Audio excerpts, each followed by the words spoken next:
एक घना और भयंकर जंगल जहां सालों से कोई जाने की हिम्मत नहीं करता था। लेकिन एक आदमी बड़े आराम से पेड़ काट रहा था, जैसे उस जंगल पर उसके बाप का राज हो।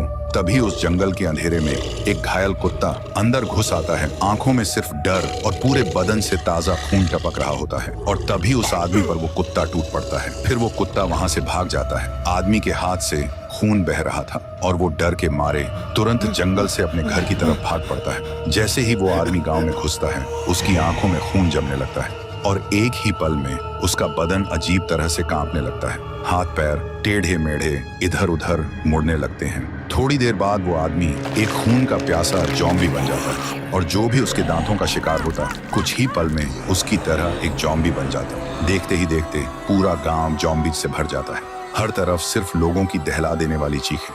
लोग एक दूसरे को फाड़ रहे थे। कोई किसी का हाथ चबा रहा था, कोई गर्दन तोड़ रहा था। जहां कभी खुशी थी, वहां अब सिर्फ मौत का खौफनाक तांडव हो रहा था। उधर रायस्टार ड्यूटी पर जाने के लिए तैयार होकर बाहर निकल ही रहा था कि उसने देखा बाहर लोगों में अफरा तफरी मची हुई थी।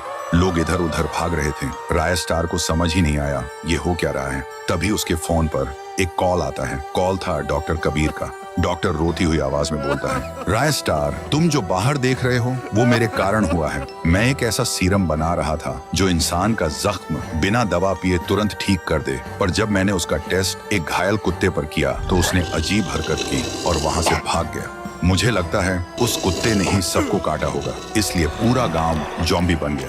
लेकिन अगर तुम उस कुत्ते का खून ला सको तो मैं इसका इलाज बना सकता हूँ। रायस्टार बोलता है, तुम इलाज की तैयारी करो, मैं उसका खून लेकर आऊंगा। और बिना एक पल गवाए रायस्टार जंगल की तरफ चल पड़ा। जंगल के अंदर घुसते ही वो देखता है वही कुत्ता जमीन पर लेटा हुआ है। जैसे ही कुत्ते की नजर रायस्टार पर पड़ती है, वो भड़क जाता है।